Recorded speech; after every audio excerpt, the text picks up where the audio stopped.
여러분 인생 사는 거 힘드세요? 힘드세요? 힘들어요. 인생을 사는 게 힘들어요. 아빠 노릇하는 것도 힘들고 엄마 노릇하는 것도 힘들고 아들과 딸로 사는 것도 되게 힘들어요. 그런데 이 힘들다는 말의 의미가 좀 달라진 것 같아요. 옛날에 우리가 힘들다라는 것은요, 물질과 배고픔의 힘듦이었어요. 이번에 제가 우리 장모님들 가정 13분 모시고 강동지방에 수련회 다녀왔는데 제가 사진을 찍어 왔습니다만은 베트남에 있는 우리 여자 어린아이들이 이렇게 쓰레기 더미에서 막 놀고 있고 그런 모습을 보면서 너무 가슴이 아팠어요. 사진을 찍어 왔고 마지막에 올 때는 우리가 식당에서 맛있게 음식을 먹고 나왔는데 어떤 중년 여성이 쓰레기통을 다 맨손으로 뒤져서 쓰레기통 안에 있는 남의 집 쓰레기를 찢어가지고 거기서 본인이 취할 거를 끄집어내는 걸 보고 장로님 한 분이 남은 베트남 돈을 다 끌어서 주고 오는 일이 있었습니다. 옛날 생각이 많이 났죠. 우리나라 옛날에 한 70년대, 60년대 생각이 많이 나더라고요. 베트남의 공무원 월급이 40만 원 정도 됩니다. 그러니까 어떤 형편인지 아시겠죠. 내년에 우리 이제 학생부, 청년부 비전 트립을 베트남으로 갈 계획을 갖고 있습니다만은 이번에 그 산이 어디였죠? 산 이름이? 달랏. 예. 달랏을 올라가면서 그 옛날에 베트남 전쟁 때 하노이에 있었던 선교부가 전부 다 달랏으로 내려왔는데요. 중산간지에 있는 교회들을 많이 보고 왔어요. 그래서 아마도 달랏으로 갔으면 좋겠다 이런 생각을 했습니다만은 옛날에 우리 교회 우리나라에 어렸을 때가 생각이 나더라고요. 우리가 힘들다, 어렵다는 얘기를 할 때는 옛날에는 뭐였냐면 배고픔이었어요. 가난하고 배고프고 춥고 뭐 이런 것들이었습니다. 그런데 오늘 우리가 말하는 힘들다, 인생 사는 게 힘들다는 말은 느낌이 좀 다릅니다. 물리적으로 배가 고프고 춥고 이런 어려움을 말하는 게 아니라 관계의 단절을 주로 말해요. 힘들다, 어렵다는 말은 관계의 단절을 말해요. 여러분이 요즘 뉴스를 통해 계속 봅니다만은 길에서 운전을 하는 분들, 주차를 내는 주차장에서 일어나는 일들, 마트에서 카트를 끌고 다니는 일어나는 일들을 보면 멀쩡한 우리 시민들이 길에서 어떤 행동을 하고 어떤 모습으로 서로 힘들게 지내는지를 아마 계속 방송을 듣고 계실 줄 믿습니다. 관계의 단절, 갈등, 폭주, 이로 말미암아 우울감, 공황, 대인기피증 이런 여러 가지 마음의 병, 정신의 병, 관계의 깨어짐을 통해서 우리 많은 사람들은 사는 게 너무너무 힘들다는 고백들을 하고 있습니다.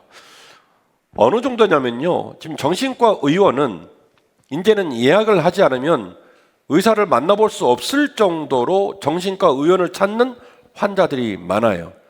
대부분 중증 환자들도 있겠지만은 우울감에 시달리고 대인기피증, 공황장애 이런 것들로 정신과 의원을 찾는 분들이 점점 많아지는 어려운 시대를 살고 있더라는 것입니다. 더 안타까운 것은요, 우리가 다 힘들고 어렵다는 고백을 합니다마는 이 힘들고 어렵다는 것들을 풀기 위하여 해법을 찾기 위하여 원인을 잘 살피지 못하고 이상한 약을 먹고 이상한 조치를 함으로 말미암아 그 원인이 해소되지 않고 그 힘듦이 더 힘들어지는 방향으로 치달아가는 것이 또 더 안타깝기도 합니다. 예를 들면 그런 거죠. 배가 아픈데 두통약을 먹고 배가 낫기를 바라는 모습이거나 혹은 배가 너무너무 고픈데 명품 옷을 챙겨 입고 그 배고픈 배가 배불려지기를 원하는 그런 모습이 아닐까 생각하게 됩니다.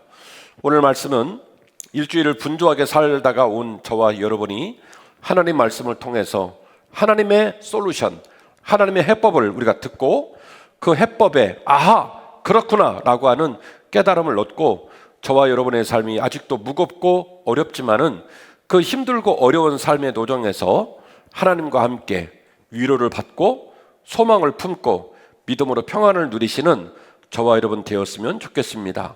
자, 첫 번째 솔루션인데요. 지혜의 행보는 항상 평강을 방송실 사랑해요. 지혜의 행보는 항상 평강을 지향하는 줄 믿습니다. 아멘. 자, 오늘 본문의 말씀 잠언 3장 1절 말씀인데요. 이렇게 써 있습니다. 내 아들아, 나의 법을 잊어버리지 말고, 이렇게 시작을 하거든요.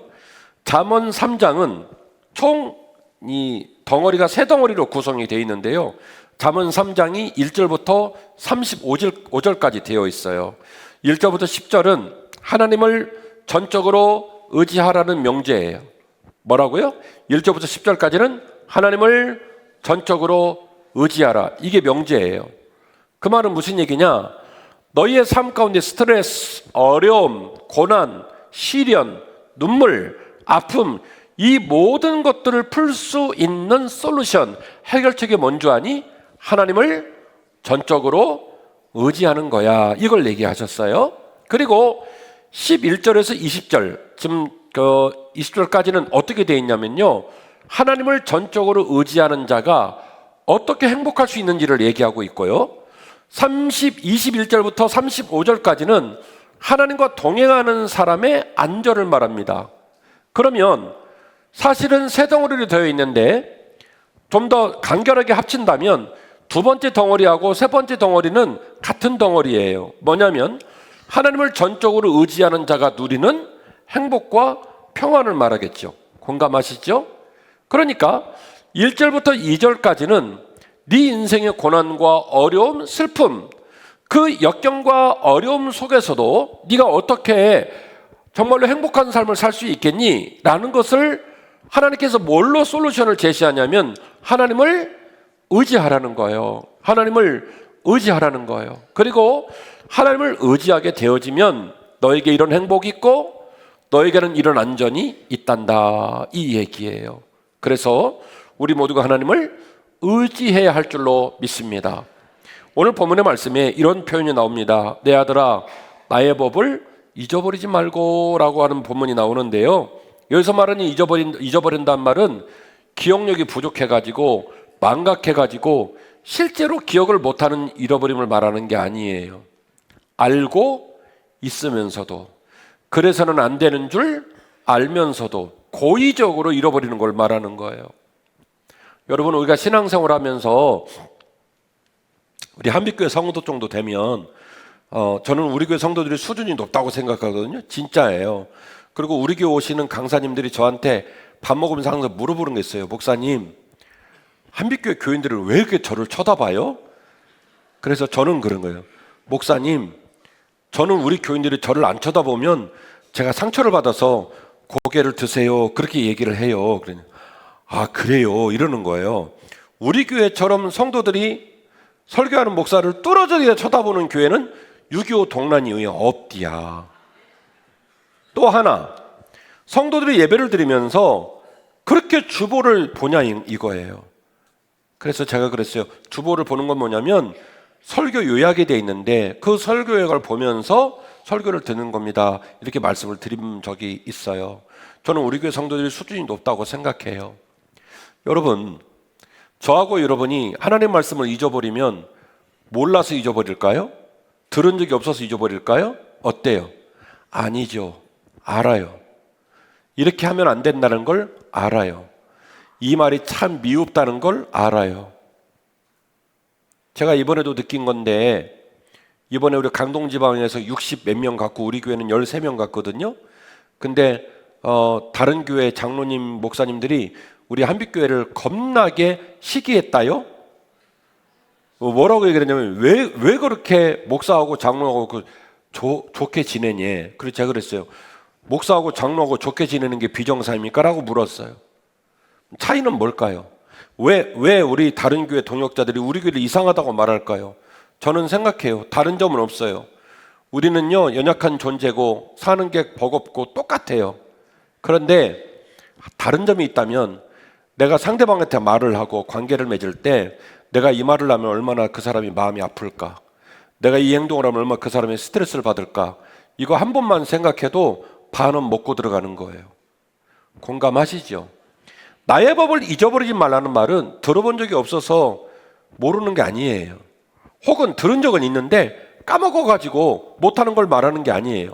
여기서 말하는 잊어버리지 말고는요, 이미 알고 있고 그래서 안 되는 줄 알고 있으면서도 불구하고 못된 마음을 버리지 못하고 그것을 고의적으로 잊어버린 것처럼 하는 행위를 말하는 거예요. 내 아들아, 나의 법을 잊어버리지 마라. 이 말은 나를 무시하고 내 앞에서 내가 너를 이끌고 내가 너를 가르치고 내가 너를 살리는 길로 이끌었음에도 불구하고 그 모든 살리는 길을 뒤로 제껴놓고 네 고집대로 하는 것을 내려놓고 그러지 말고 나의 법을 잊어버리지 말고 오직 내 마음으로 나의 명령을 어떻게 하는 거예요? 지키라는 거예요. 그래야면 내가 장수하여 많은 해를 누리게 하며 평강을 더하게 하리라. 아멘. 제가 우리 부모님의 맞이로 여러분이 봐도 꽤 괜찮은 아들인 것 같죠? 권사님 오래 살지 말고 100살까지만 사셔.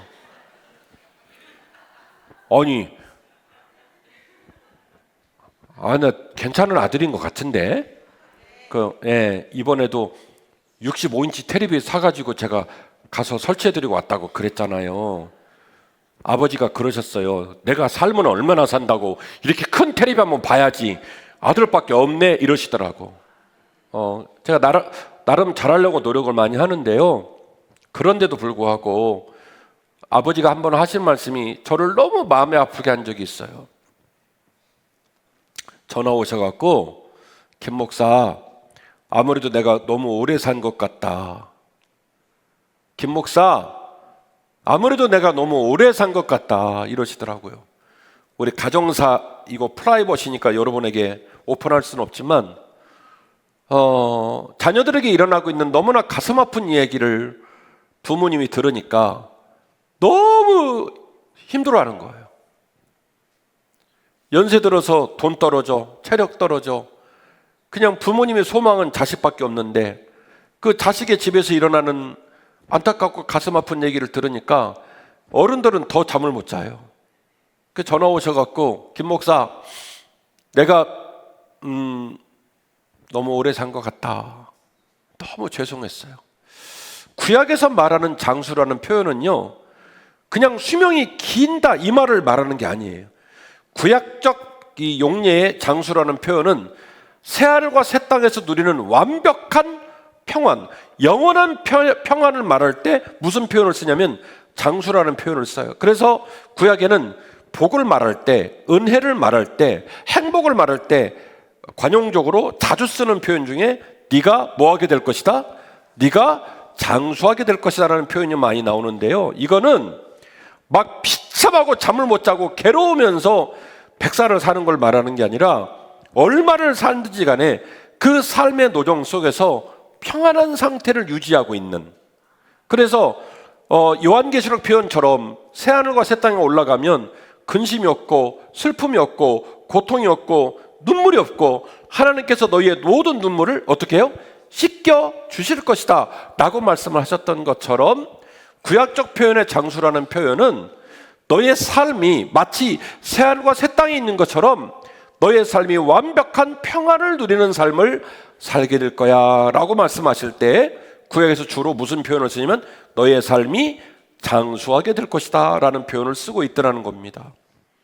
본문을 정리해 드릴게요. 내 아들아, 나의 법을 고의로 잊어버리고 무시하지 말고 너의 마음으로 나의 명령을 지키라. 이게 내가 너희에게 주는 인생의 솔루션, 해법이다.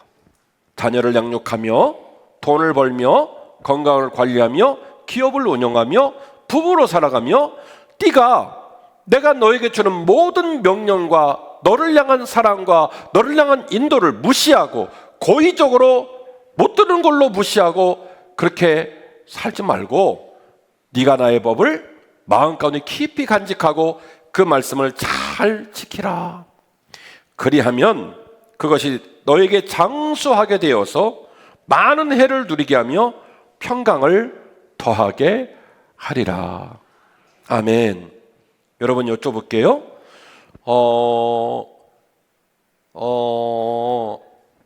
120살까지 사시고 벤틀리를 타고 다니시고 아파트는 80평 사시는데 날마다 박터지게 싸워요. 밥맛이 없을 정도로 싸워요. 그렇게 사시기를 바랍니다. 싫어요? 벤틀리인데? 120살인데? 아니죠. 예, 여러분 가끔씩 설날이라든지 6시 내 고향을 보시면 이렇게 우리 시골에 110세, 108세 사시는 분들 가끔씩 나오죠. 그분들 공통점이 하나 있습니다. MC가 가가지고 마이크를 대고 대화하고 그러면요, 100세를 넘긴 노인 중에 인상을 박박 쓰는 노인은 한 명도 없다는 걸 아실 거예요. 그런 텔레비는 안 보세요? 100세를 넘긴 노인 중에 인상을 막 쓰고 사는 노인은 한 명도 없습니다. 대부분 소식하시고요. 그리고 마음을 굉장히 편안하게 쓰고 살아요. 네, 화를 내는 법이 없어요. 소식하시고 마음을 편안하게 쓰신 분들이 거의 100세를 넘기는 거지, 성질을 버럭버럭 내면서 100세를 넘기는 경우는 거의 없어요. 그러니까 오늘 예배 끝나고 계속 성질을 내세요. 그러면 절대로 100살까지 못 살 거예요. 그러니까 결국 내가 너에게 장수의 은혜를 주며 평강을 더하게 하리라.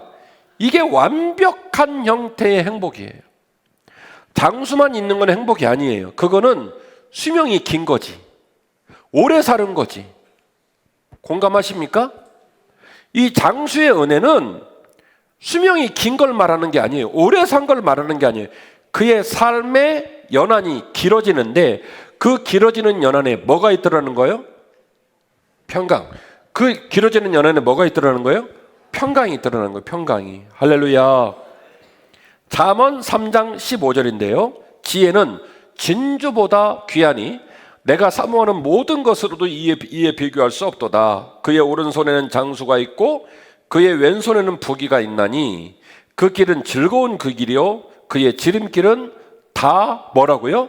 평강이니라. 아멘.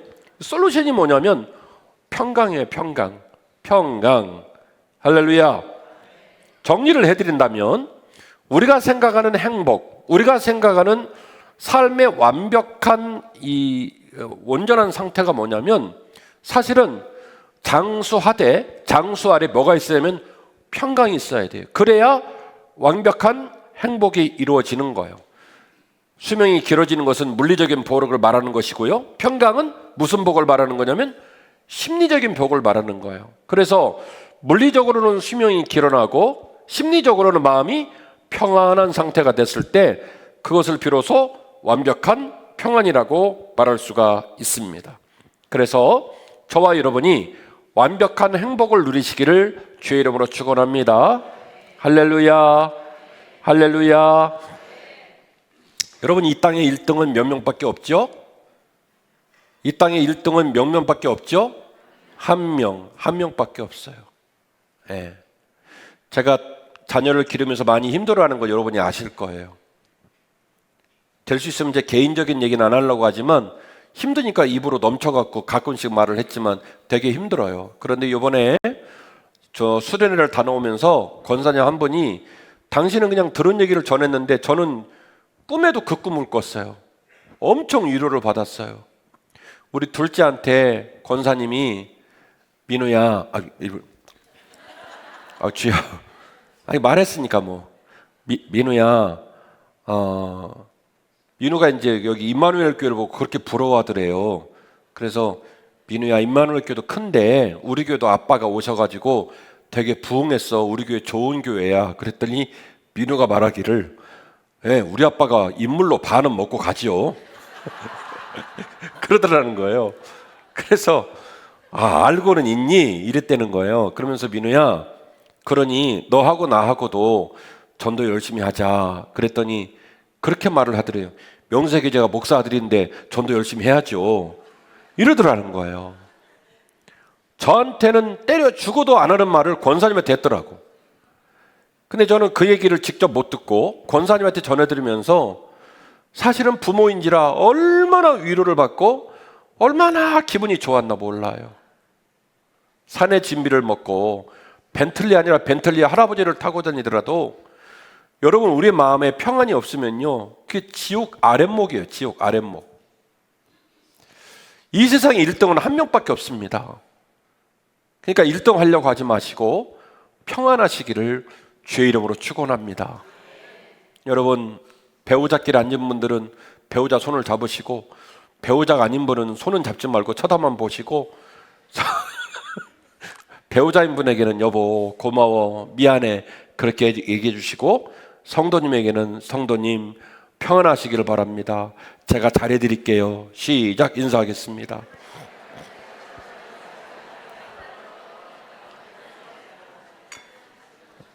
할렐루야, 할렐루야.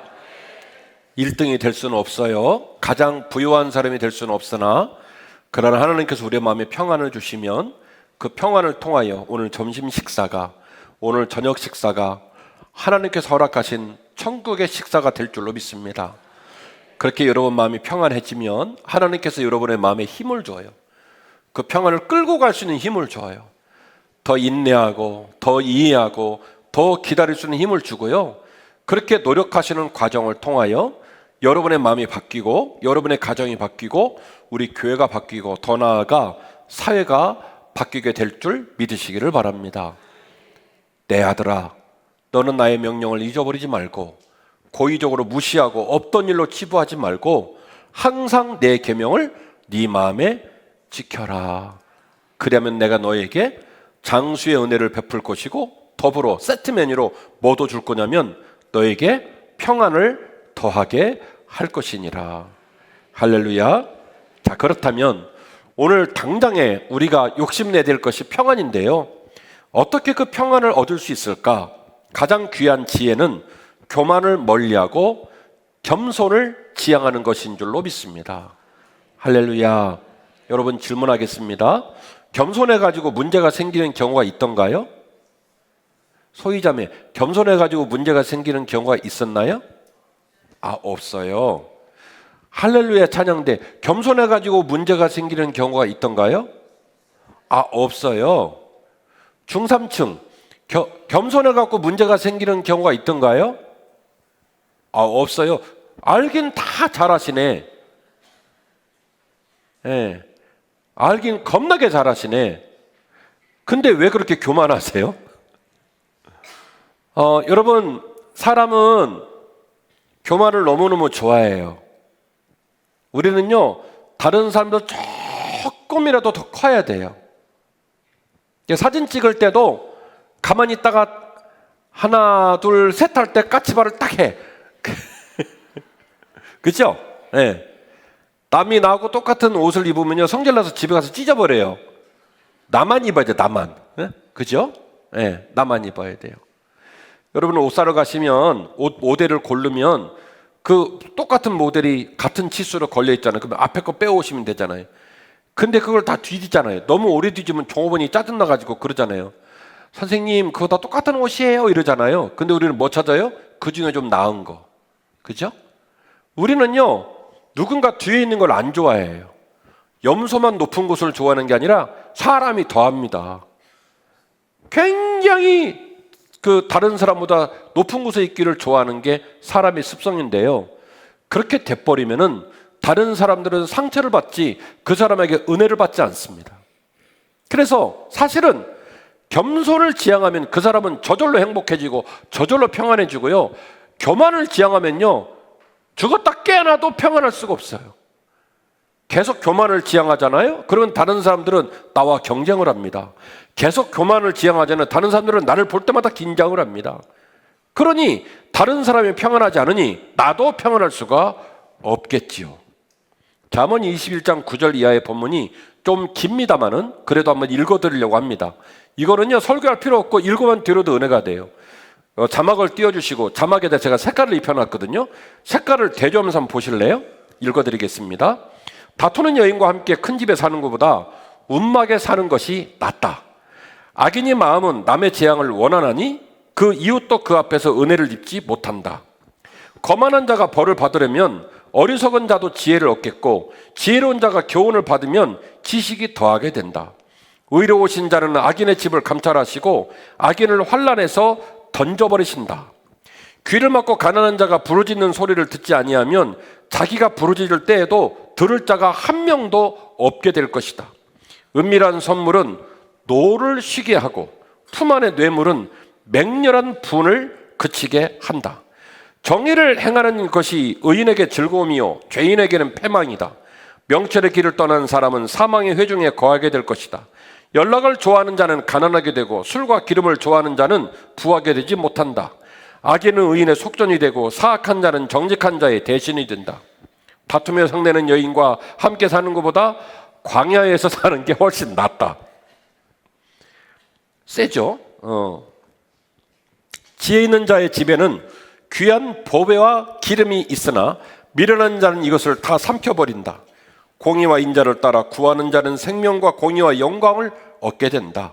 지혜로운 자는 용사의 성에 올라가서 그 성이 의지하는 방벽을 헐게 된다. 이 모든 것을 정리하는 마지막 말인데요, 23절 같이 읽으실까요? 입과 혀를 지키는 자는 자기의 영혼을 환난에서 보전하느니라. 다시요, 입과 혀를 지키는 자는 자기의 영혼을 환난에서 보전하시느니라. 이 문장 떼어놓으세요. 여러분, 왜 이 문장이 만들어졌을까요? 영혼은 어디에 있죠? 몸 안에 있습니다. 입과 혀는 어디에 있죠? 몸 가장자리에 있습니다. 입과 혀는 눈에 보이고요, 영혼은 눈에 안 보입니다. 그런데 이 입과 혀가 어디에 연결되어 있냐면, 어디에 연결되어 있어요? 영혼에 연결되어 있어요. 그래서 그 사람의 말을 들어보면 그 사람 마음과 정신을 우리가 알 수가 있어요. 뭘로요? 뭐라는 걸로요? 말하는 걸로. 그래서 입과 혀를 잘 지키는 자는 자기 영혼을 환난에서 보존하게 된다는 거예요. 우리 옛 어르신들은 성경을 몰랐죠? 그런데도 불구하고 인생을 살다 보니까 이런 동일한 지혜에 맞닥뜨리게 됐나 봐요. 그래서 이런 속담을 남겼죠? 말 한마디로 천냥빚을 갚는다. 발 없는 말이 천리를 간다. 낱말은 새가 듣고 반말은 쥐가 듣는다. 다 뭐예요? 혀, 말. 그러니까 우리 선조들도 생각하기를, 뭐 고려 시대가 있고 조선 시대가 있고 수많은 세월들을 지냈지만 사람들의 사는 모습은 똑같더라는 거예요. 결국 말하는 것을 통해서 사람의 삶의 모습이 전혀 달라지더라는 거예요. 왜 말이 중요하냐? 사람의 말은 자동차 경적 소리가 아닙니다. 사람의 말은 의식이고요, 사람의 말은 인격이고요, 사람의 말은 그 사람의 정체성입니다. 말을 들어보면 그 사람의 품격과 무게를 알 수가 있어요. 그래서 우리 입과 혀를 잘 지키는 자는요, 자기 영혼을 환난에서 조차도 보존하게 된다는 것을 여러분 꼭 기억하시기를 주의 이름으로 축원합니다. 겸손은요, 입과 혀를 지키는 거예요. 그리고 겸손은 태도를 지키는 거예요. 그렇게 입과 혀를 지키고 겸손한 태도를 지키면 환난 앞에서도 평강을 누리게 될 것입니다. WBC라는 유명한 권위 있는 주석이 있는데요, 그 주석가는요, 교만이 하나님과 인간의 관계를 해치는 가장 큰 방해물이라고 설명하고 있습니다. 인간이 하나님을 섬기고 인간이 하나님과 친하게 교제하고 인간이 하나님을 따름에 있어서 가장 큰 장애물이 뭘까? 뭐가 이 인간을 망가뜨릴까? 돈? 명예? 권력? 어떤 우리가 생각하는 어마어마한 힘, 그 힘의 구조에서 하나님과 사람 사이를 깨트린 게 아니라 뭐에서 깨트리게 되냐면 뭐요? 교만을 통하여 그 모든 게 깨지게 되더라는 거예요. 여러분, 잠언 21장 4절에 이렇게 기록합니다. 눈이 높은 것과 마음이 교만한 것과 악인이 형통하는 것은 다 뭐라고요? 다 죄라는 거예요. 그러니까 교만한 것과 악인의 행보를 같은 위치에 둔 거예요. 그래서 눈이 높은 것과 마음이 교만한 것과 악인이 형통하는 것은 다 죄니라. 이 죄를 멀리하라고 명령하고 있는 것입니다. 결론입니다. 참된 행복은 평안으로 완성되는 줄 믿습니다. 우리에게는요, 평안을 구하고 평안을 선포하고 그래서 우리의 마음과 우리의 가정과 우리의 이웃을 화평케 하는 피스메이커가 필요한 줄 믿습니다. 우리의 행복이 물질과 명예와 삶의 여러 가지 즐거움과 밀접한 연관관계를 갖고 있는 건 맞아요. 사실이에요. 물질이 중요하죠. 명예도 중요하죠. 삶의 즐거움도 중요합니다. 그러나 반드시 기억해야 될 것은 이 모든 것들이 행복의 본질이 아니라는 거예요. 물질이 있으면 행복합니다. 권력이 있어도 행복하고요. 명예를 가져도 행복해요. 이뻐도 행복하고 잘생겨도 행복해요. 그러나 그 모든 것이 행복의 본질은 아니라는 거예요. 거짓말이 아니고요. 저는 제 머리가 큰 것 때문에 평생 상처를 받고 트라우마를 겪고 살았던 사람이에요. 여러분이 제 머리통이 안 돼봐서 그렇지, 에? 너무 세게 웃으셨어. 저는 지금도 1년에 한 번씩 여기 목이 안 돌아가는 현상이 생겨가지고 정형외과를 자주 가요. 근데 제가 거기서 선생님한테 아주 속상한 얘기를 들었어요. 환자님 머리의 무게를 측정해 보니 1년에 한 번 목이 안 돌아가는 게 다행입니다. 이러는 거예요. 이 머리통을 버티고 다니는 게 얘가 엄청 스트레스를 받는다는 거예요. 제가 그런 머리통을 들고 다니고 있어요. 자랄 때는 그것 때문에 너무너무 스트레스를 받았고요. 제가 학창시절에는요, 스포츠 머리도 아니고 백고라고 해가지고 이렇게 교도소 머리처럼 학생들이 머리를 자르고 다녔잖아요. 할렐루야, 너무 웃어. 그때도 머리통이 이만했어요. 얼마나 애들이 놀렸겠습니까? 저는 되게 속상했어요. 왜 우리 엄마 아빠는 나를 이 지경으로 낳았을까? 예. 근데 제가 오늘 여러분에게 이런 얘기를 하는 이유는 뭐냐면 저는 제 머리통 큰 게 요즘은 그렇게 자랑스럽고 좋아요. 예. 제가 더 깊이 110회 3년 하고 서울신대에서 강의하고 이번에 활천사에도 또 권두원 쓰고 그러는데 목사님 중에 목사님처럼 글 잘 쓰는 사람이 없디야. 왜냐? 머리통이 커서 그런 거예요. 제가 설교하다 말고 여러분 앞에 제가 뭔 얘기하다가 여기까지 왔죠? 이런 거 물어본 적 있어요? 없어요? 없죠? 이렇게 하기가 어려워요. 왜 그러냐? 머리통이 커. 저장 용량이 많아. 그래서 저는 생각하는 거예요. 저 해석이에요. 하나님이 나를 목사시키려고 머리통을 이렇게 큰 게 만들었구나 생각하니까 감사한다요. 제가 여러분한테 제 머리통을 던졌어요. 여러분은 뭘 던지실래요?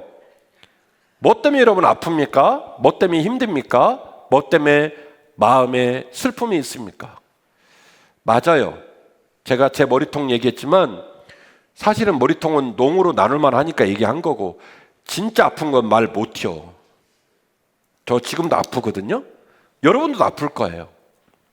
그런데 그 아픈 걸 끌어안고 아프다 노래를 부르면 더 아파요.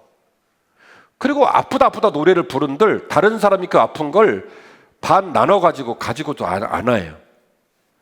내 아픈 거 누구밖에 못 풀어요? 나 말고는 풀 사람이 없어요. 그리고 내 아픈 것에 관하여 지대한 관심을 갖는 분은 한 분밖에 없습니다. 하늘에 계신 우리 아빠, 아버지. 그분이 여러분의 목소리를 듣고 계십니다. 세상 사람은 이해를 못해도 적어도 오늘 이곳에 와서 예배를 드리는 저와 여러분은 더운 여름 지나갔으니까 제가 계속 오늘부터는 여러분 개인의 신앙생활에 관한 설교를 전하고 여러분 믿음을 계속 강화시킬 거예요. 안 믿으려면 말고 믿으려면 제대로 믿어야죠. 저는 지금도 하나님이 살아계시다고 믿고 있는 사람이에요. 저는 지금도 하나님께서 저에게 목회할 수 있는 힘을 준다고 믿고 있고 저는 지금도 여러분을 안수할 때 하나님이 그 안수를 통하여 여러분의 삶에 은혜를 주신다고 믿고 살아요. 하나님을 의지하십시오. 그리고 하나님을 의지하기 때문에 우리는 평안을 선포할 수가 있습니다. 나의 슬픔, 나의 아픔, 그 아픔을 거절하고 평강으로 새 길을 걸으시기를 주의 이름으로 축원합니다.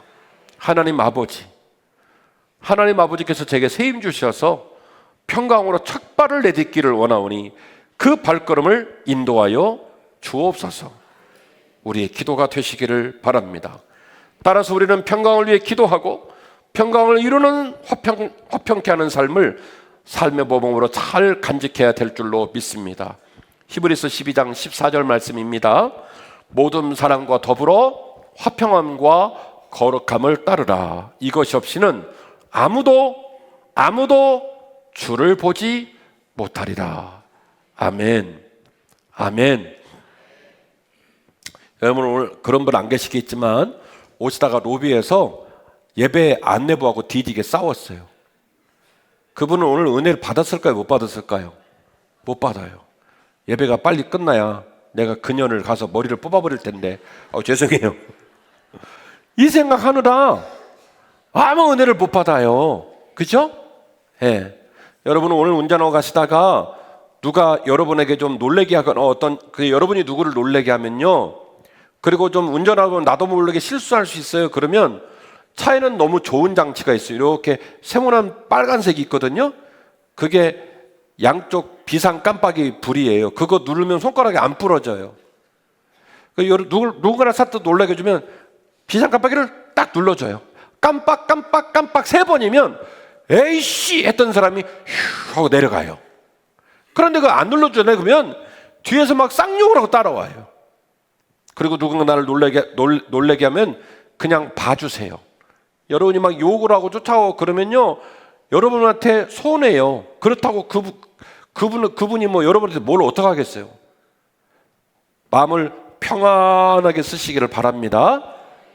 모든 사람과 더불어 화평함과 거룩함을 따르라. 이것이 없이는 아무도 주를 보지 못할 것이다. 야고보서 3장 17절인데요.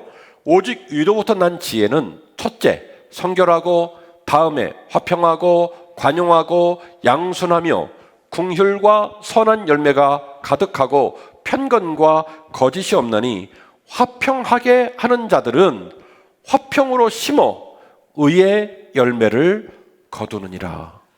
놀라운 얘기예요. 결론은 의의 열매인데 심을 때는 뭘로 심어요? 방금 읽었잖아요. 뭘로 심어요? 화평으로 심는 거예요. 할렐루야! 화평으로 잘 심으시기를 주의 이름으로 축원합니다.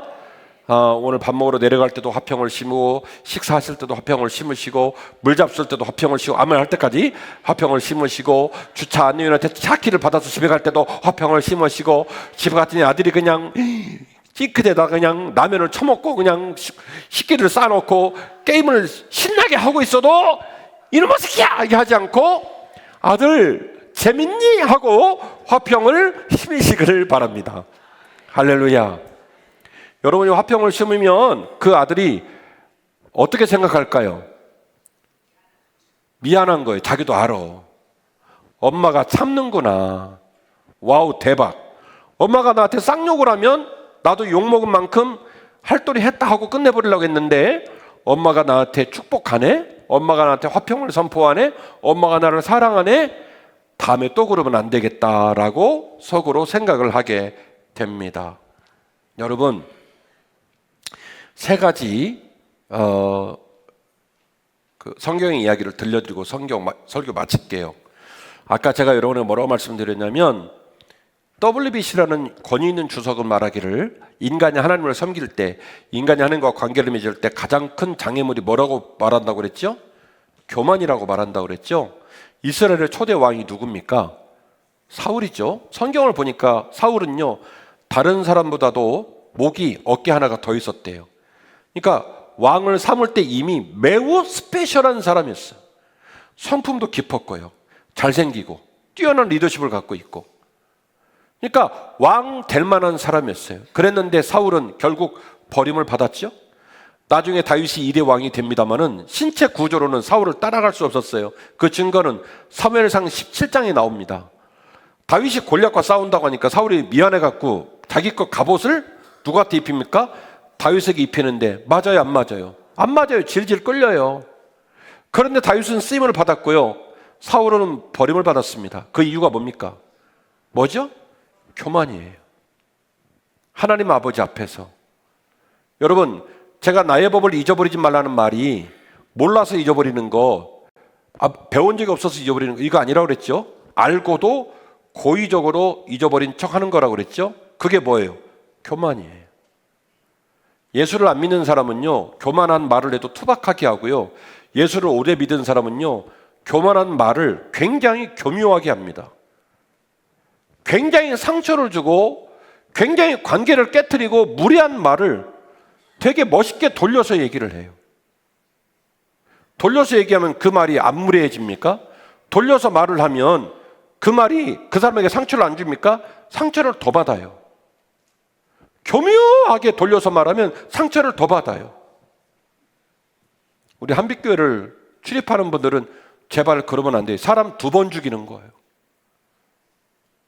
안 까는 것처럼 하면서 까고, 발로 안 밟는 것처럼 하면서 밟고, 무시 안 하는 척 하면서 무시하고, 그러면 너무 마음이 아파요. 그 모든 행위가 어디서 나오느냐? 나는 너보다 우월해 라고 하는 뭐예요? 교만에서 나오는 거예요. 교만은 하나님과 사람 사이를 망치고 사람과 사람 사이를 망칩니다. 그리고 우리는 화평을 선포하고 화평을 이루는 삶을 살아야 할 줄 믿습니다. 창세기 45장에 보니까 잘 알고 계신 것처럼 형들이 죽여버리려고 했는데 살아있었고, 애굽의 국무총리가 된 요셉 앞에서 달달달달 떨잖아요. 그럼 요셉은 뭐 해야 돼? 지금 뭐 해야 되는 거죠? 원수 갚아야 되죠. 원수를 이제 삼았으니까 원수 갚으면 되는 거예요. 그런데 요셉이 뭐라고 말합니까? 당신들이 나와 당신 사이에 원수가 된 건 그날로 족하고 나는 당신들을 원수 삼지 않겠다. 내가 모든 걸 용서하고 내가 모든 걸 사랑으로 섬기겠다. 그래서 75명이 이집트로 내려와서 그 이스라엘의 60만 대군의 뿌리, 60만 대군의 씨앗이, 그 야곱감은 75명이 된 거예요. 그러니까 낳은 건 야곱이지만 그 평강을 이루는 사람은 누구예요? 정작 요셉이죠. 요셉이 평강을 이루는 사람입니다. 사무엘상 25장에 보면 나발이라는 남편과 아비갈이라는 부인이 나옵니다. 갈멜이라는 지역에서, 유다 산지에서 일어난 일인데, 저기 저 지중해에 있는 갈멜 말고 이쪽 아래쪽에 갈멜이 또 있어요. 거기에 나발이라는 겁나 잘 사는 사람이 하나 있었대요. 양이 3,000마리, 염소가 1,000마리예요. 그러니까 부자예요, 부자예요. 부자지요. 그런데 이 나발의 양과 염소를 돌보는 일을 다윗을 다른 자들과 함께 도망다니면서 도와줬어요. 그러다 너무너무 배가 고파서 나발한테 먹을 거 좀 달라고 다윗의 부하들이 갔는데, 나발이요 막 다윗을 개무시를 합니다. 다윗이 누구냐? 너 다윗 아냐? 막 물어보고, 그래서 다윗의 부하들을 모욕을 줘요. 다윗의 부하들이 결심하죠. 돌아가자마자 장군님께 보고하고 이 집을 쓸어버리겠다. 더 이상 봐줄 일 없겠다. 그래서 급하게 돌아가는데요, 그 모습을 지켜본 나발의 부인 아비가일이 먹을 걸 잔뜩 챙겨서 그보다 더 빠른 속도로 다윗의 부하들을 쫓아갑니다. 쫓아가가지고 다윗을 만나서 납작 엎드러져서 그 모든 상황에 대해서 화평을 선언해요. 우리 남편이 무례하고 우리 남편이 해서는 안 되는 행동을 하기는 했지만은 용서를 구한다고, 나와 내 종들이 이 먹을 걸 갖고 와서 화평을 선언하니 용서를 구한다는 얘기를 하게 되는 모습을 보게 됩니다. 안 그랬으면 다윗이 말하죠. 당신이 아니었으면 당신 남편, 당신을 비롯한 모든 종들과 아이까지 오늘 밤에 생명을 부지하지 못했을 것이다. 이렇게 이야기를 합니다. 사랑하는 찬양단 나오세요. 한빛가족 여러분, 우리의 삶도 겸손하며 화평을 추구하며 평강을 누리는 복된 삶을 사시기를 주의 이름으로 축원합니다. 우리 중에 인생이 안 무거운 사람 한 사람도 없어요. 다 무거워요. 다 아파요. 내가 힘들고 내가 아프고 내가 어려울 때 남도 힘들겠구나 하는 것만 한 번만 생각해도 여러분 싸울 일이 없습니다. 그리고 이왕이면 겸손하게 말하시고 마음을 겸손하게 쓰시기를 바랍니다. 특별히 주 안에서, 우리 교회 안에서 교만하지 아니하시기를 원합니다. 우리는 세상에서 길 가다 만난 사이가 아니에요. 벌써 만난 지가 10수년이 지났고 우리가 중간에 때려치지 않는 한 여기서 죽어서 한빛교회 장으로 세상을 떠날 사람들이에요. 이리도 한 세상 저리도 한 세상인데 왜 그렇게 미워하고 갈등하고 사람 마음을 힘들게 하면서 삽니까? 그러지 마시고 오늘 이후로 같은 말이라면 따뜻하고 겸손하게, 그리고 상대방 마음을 평안하게 그런 말을 잘 나누시면서 우리의 삶 가운데 평강을 회복하시고 그 평강을 통하여 여러분 모두가, 우리 모두가 행복을 누리시고 또 다른 이들을 행복하게 하는 멋진 한빛교회 성도들이 되시기를 주의 이름으로 축원합니다.